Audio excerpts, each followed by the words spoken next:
Em 1987, o Brasil ficou chocado quando um jovem de 18 anos acabou com a vida de toda a sua família por um único motivo: um som alto. Hoje nós vamos falar sobre o caso do Roberto Pequet, e o vídeo de hoje foi uma indicação. E se caso você também tem alguma indicação de caso brasileiro principalmente, deixa aqui nos comentários que aos poucos eu tô trazendo tudo pra vocês. Oi, eu sou a Naka e sejam muito bem-vindos ao Horror das Minas. Se você é novo aqui no canal, antes de mais nada aproveita e já se inscreve, segue nas redes sociais, todos os links estão na descrição do vídeo. Aproveita, ativa o sininho para ficar por dentro de todas as novidades, lembrando que a gente tem vídeos novos toda quarta-feira de casos criminais brasileiros e todo domingo de casos criminais do mundo inteiro, onde eu tenho trazido um especial, um iceberg de casos criminais com vídeos bem longos para vocês. Então, sem mais falação, bora logo pro caso.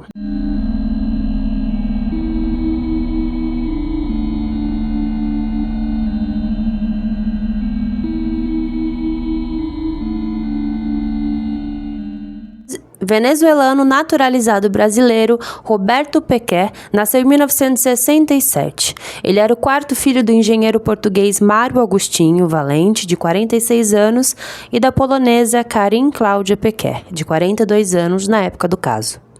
Ele tinha como irmãos André, Cristina e Paulo.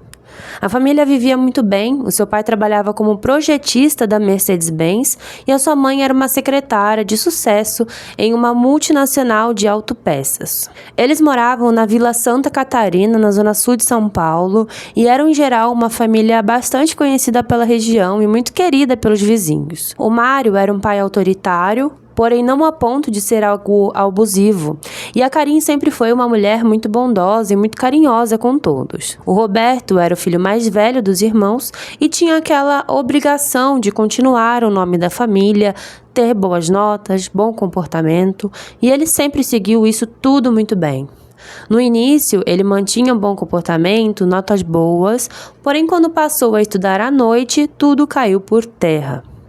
Aos poucos, ele foi começando a mudar o seu comportamento, onde de um bom aluno, como ele sempre foi, ele começou a ter as suas notas decaindo, começou a faltar e dar trabalho. Em 1985, o Mário viajou à Venezuela para receber uma herança de família, e com o valor eles comprariam um posto de combustível ou um outro comércio. E como na época tinha uma onda de crimes muito grande pela região, ele comprou também uma arma para deixar em casa e, caso se proteger. Na época do caso, Roberto tinha 18 anos, frequentava a 7ª série do Instituto Santo Amaro.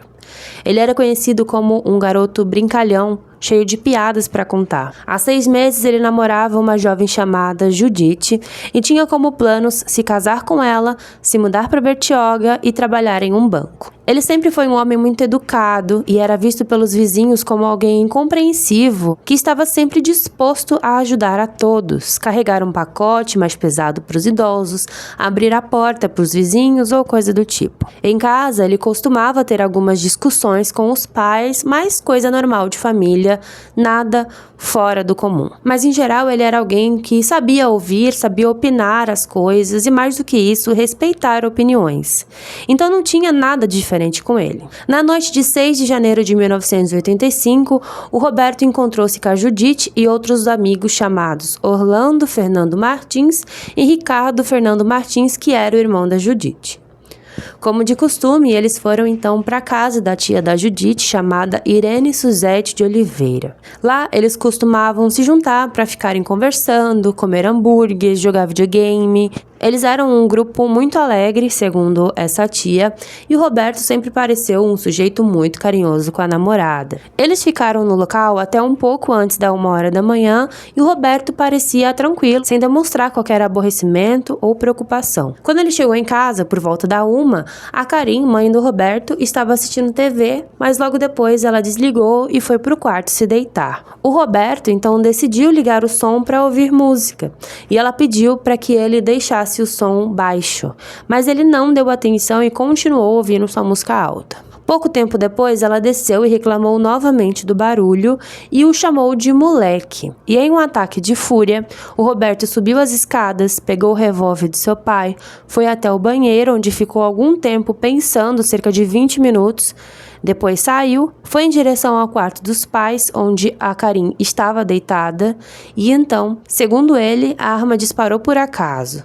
Quando a mãe acordou com o barulho, a sua única reação foi atirar 2 vezes contra ela. E logo depois ele ainda a atacou com 15 facadas, principalmente entre o rosto e o peito. O seu pai chegou logo em seguida no local e também foi morto com 1 tiro e 17 facadas. Sua irmã Cristina, de 17 anos, se levantou para ver o que tinha acontecido e então ele também atirou contra ela.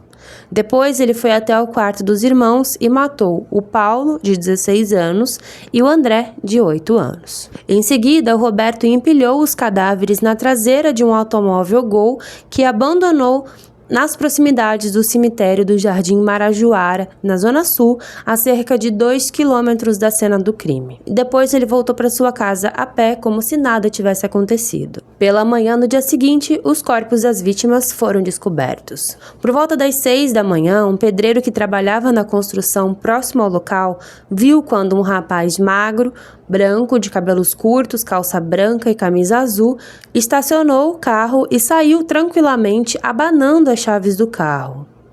Logo depois, um companheiro alertou que dentro daquele carro tinham o que parecia ser 5 pessoas mortas, cobertas parcialmente por um cobertor azul. A polícia foi acionada e começou-se então um quebra-cabeças, uma investigação para descobrir o que havia acontecido. Inspecionando o veículo, os policiais encontraram uma conta de luz que ficou muito claro de quem se tratava, já que lá tinha um endereço e o dono do carro.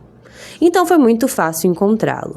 Chegando na casa, o Roberto, que já havia lavado toda a casa, roupas, tentando apagar todo o rastro de sangue, foi interrogado e logo confessou com minúcias a prática do crime.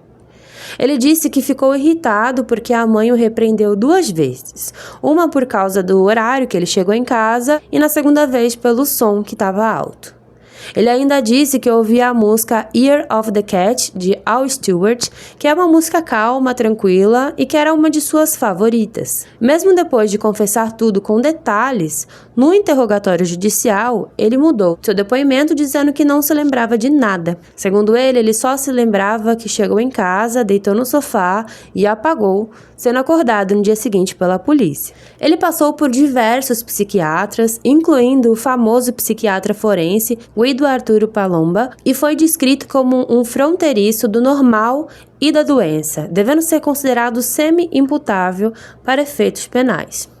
Segundo ele, o Roberto sofria de uma espécie de epilepsia condutopática, muito conhecida na época como loucura moral, e que para isso não tem um tratamento psiquiátrico possível de torná-lo normal, a não ser fechá-lo a ferros numa prisão. Segundo o próprio Roberto, ele não sentiu qualquer tipo de emoção ou remorso quando matou a sua família.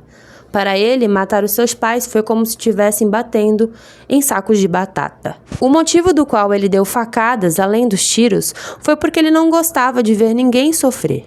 E ainda deu exemplo de que quando via uma formiguinha ferida, ele esmagava logo para que ela não sofresse. E por isso ele utilizou as facas no pai e na mãe, já que os tiros não foram suficientes para matá-los. O julgamento começou em 19 de agosto de 1987, e no julgamento ele disse: "Por Deus, eu não me recordo de nada, foi um acidente. Não tenho sentimento de culpa para me sentir arrependido, porque o que eu sinto é apenas saudade." Segundo a acusação, Roberto queria a herança dos pais para abrir uma sorveteria.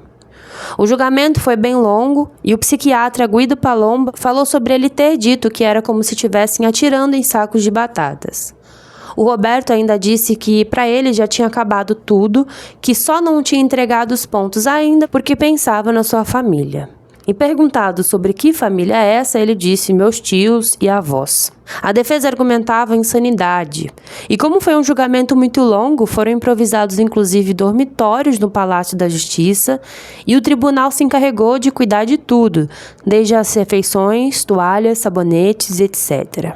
Na época, o Roberto foi condenado a 25 anos de prisão pela chacina, mas como foi considerado semi-imputável, ou seja, ele tem consciência de que é o crime, mas ele não consegue controlar, O juiz Newton Vieira de Mello trocou a pena por uma internação no manicômio judiciário. Em 1991, ele deu uma entrevista onde ele disse: "Se insistirem muito em saber meu estado, diga que estou completamente maluco vendo hipopótamos com asinhas." O Guido Palomba continuou avaliando seu estado mental e, segundo ele, o mal de Roberto é de origem orgânica e a sua estrutura psíquica frágil não suporta verdadeiras contrariedades. O Roberto é um homem inteligente e que ele poderia sim voltar a matar, evitando agora errar. Em 2008, ele estava namorando uma mulher chamada Neuza Maria, que era funcionária do Hospital Psiquiátrico Franco da Rocha, onde ele estava internado desde o começo daquele ano.